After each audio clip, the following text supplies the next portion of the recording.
Big TV భక్తి సమాచారం WhatsApp ఛానల్లో జాయిన్ అవ్వండి. అన్ని విశేషాలు ఎప్పటికప్పుడు తెలుసుకోండి.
श्रीपतितां समीयुः कदाचिदप्याशु दरिद्रवर्या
दिगंबराय लिंगाय रूपधराय सर्वोदित परब्रह्मदत्तात्रेय नमोस्तुते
नमो नमः श्री गुरुपादुकाभ्याम्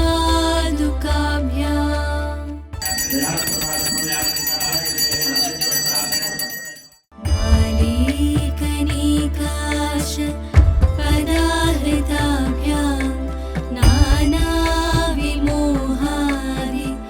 निवारिकाभ्याम् नमज्जनाभीष्ट ततिप्रदाभ्याम् नमो नमः श्री गुरुपादुकाभ्याम्। జై గురుదేవదత్త. పిఠాపురంలో వేంచేసి ఉన్న శ్రీపాద శ్రీవల్లభ మహాసంస్థానం జన్మస్థానం దత్తాత్రేయ ప్రథమావతారమైన శ్రీపాద శ్రీవల్లభ స్వామి వారి యొక్క జన్మస్థానంలో నిత్యము కూడా ఉదయం 5 గంటల నుండి 6 గంటల వరకు మూలపాదుకా దర్శనం, 8 గంటలకి గోపూజా కార్యక్రమం, 9 గంటలకు మహన్యాసపూర్వక ఏకాదశవార రుద్రాభిషేకం, 10:30కి దత్త మూలమంత్ర హోమము, అలాగే సాయంత్రం హారతులు పలికి సేవ జరుగుతూ ఉంటాయి. ఈ దత్తాత్రేయ జయంతి సప్తాహ మహోత్సవాలను పురస్కరించుకుని రోజు కూడా ఉదయం 8 గంటలకి గోపూజ, 9 గంటల నుండి మహన్యాసపూర్వక ఏకాదశవార రుద్రాభిషేకము, దత్త మూలమంత్ర జపము, గణపతి ఉపనిషత్తు జపము, గురుచరిత్ర పారాయణము, శ్రీపాద శ్రీవల్లభ చరితామృత పారాయణము, శ్రీ గురు దత్తాత్రేయ వజ్రకవచ పారాయణము, జపాలు, హోమములు అన్నీ కూడా జరుగుతూ ఉంటాయి. అలాగే సాయంత్రం విశేషంగా 4 గంటలకి దత్తాత్రేయ మూలమంత్ర హోమము, శ్రీరుద్ర హోమము, తర్వాత హారతులు, పల్లికీ సేవ కార్యక్రమాలన్నీ కూడా జరుగుతూ ఉంటాయి. కావున దత్తాత్రేయ జయంతి పురస్కరించుకుని ఉదయం నుండి కూడా భక్తులందరూ కూడా విశేషంగా వచ్చి 8 గంటలకి 8 గంటల నుండి సాయంత్రం వరకు కూడా అన్ని కార్యక్రమాల్లో కూడా పాల్గొని స్వామివారికి సాయంత్రం 5 గంటలకి రథోత్సవ కార్యక్రమం జరుగుతుంది. వచ్చిన వాళ్ళందరికీ కూడా భక్తులందరికీ కూడా 50 మంది భక్తులందరికీ కూడా అధిక సంఖ్యలో మధ్యాహ్నం 12 గంటలకు అన్నదానము, అలాగే సాయంత్రం కూడా మహా అన్నదానం జరుగుతుంటుంది. వచ్చిన వారందరికీ కూడా సంస్థానం శ్రీపాద శ్రీ మహాసంస్థానం కార్యనిర్వహణాధికారి భక్తులందరికీ కూడా ఏ లోటు లేకుండా అందరికీ మహా అన్నదానం అని బాగా జరగడం జరిగినది. నా పేరు హరిభావ్ నిటూర్కర్ మహారాజ్. నేను మహారాష్ట్ర నుంచి వస్తున్నాను, లాతూర్. ఇక్కడ పిఠాపురం అంటే మాకు దక్షిణ కాశీ. మేము ఎక్కడ వెళ్ళాము, కానీ పిఠాపురం మాత్రం తప్పకుండా వస్తాం. ఇక్కడ దత్త జయంతి, రక్షాబంధన్, తర్వాత శ్రీపాద జయంతి, గణేష్ చతుర్థి నాడు లక్షల మంది వస్తూ ఉంటున్నారు, ఇంకా వస్తున్నారు. ప్రతిరోజు థౌజండ్స్ జనాలు ఇక్కడ వస్తారు, 1000 మంది వస్తారు. అది ప్రతి వ్యక్తికి అనుభూతి వస్తుంది. ఇక్కడ శ్రీపాద శ్రీవల్లభ సంస్థలు వచ్చారంటే వాళ్ళు ఇహపరలోకంలో అంత కళ్యాణ మార్గాలు దొరుకుతాయి, అనుభూతి ఉంది అందరికీ. అందుకే ఇప్పుడు ఈ జన్మస్థానంలో శ్రీపాద శ్రీవల్లభ జన్మస్థానం బాపనాచార్య ఇళ్ళు, ఇక్కడ జనాలు క్రౌడ్ లక్షల మంది వస్తూ ఉంటారు. అలాంటి దివ్యమైన స్థానము. ఈ కలియుగంలో కలో శ్రీపాద వల్లభ అని ఒక శ్లోకం ఉంది. కలియుగంలో శ్రీపాద శ్రీవల్లభ కల్పవృక్షలాగా అందరి భక్తులకి ఇహలోకంలో సుఖం ఇచ్చి పరలోకం కూడా సుఖంగా చేస్తారు. అలాంటి దివ్యమైన స్థానం మీ అందరికీ తెలుస్తున్నాను. పిఠాపూర్ మీరు వచ్చి ఒకసారి చూడండి, ఇక్కడ వచ్చి దివ్య అనుభూతి చేయండి, శ్రీపాద శ్రీవల్లభ చరిత్రామృత పారాయణ చేయండి. ఇక్కడ అభిషేకము కానీ జపాలు కానీ చేస్తే పుణ్యప్రదం ఉంటుంది. పుణ్యక్షేత్రే కృతం పుణ్యం బహుదారుద్యమిచ్చతి. పుణ్యక్షేత్రంలో చేసిన పుణ్యము అనంత పటఫలవానికి ఇస్తుంది. అలాంటి శ్రీపాద శ్రీవల్లభ వారి స్థానము ఇక్కడ అంతా ఏర్పాటు మంచిగా జరుగుతుంది. పూజారులు చాలా మంచి. ఇక్కడ పూజ ఇట్లాంటి పూజ ఎక్కడ జరగదు. అలా పూజ నేను చూస్తూ ఉంటాను. For more videos like this, subscribe Big TV channel.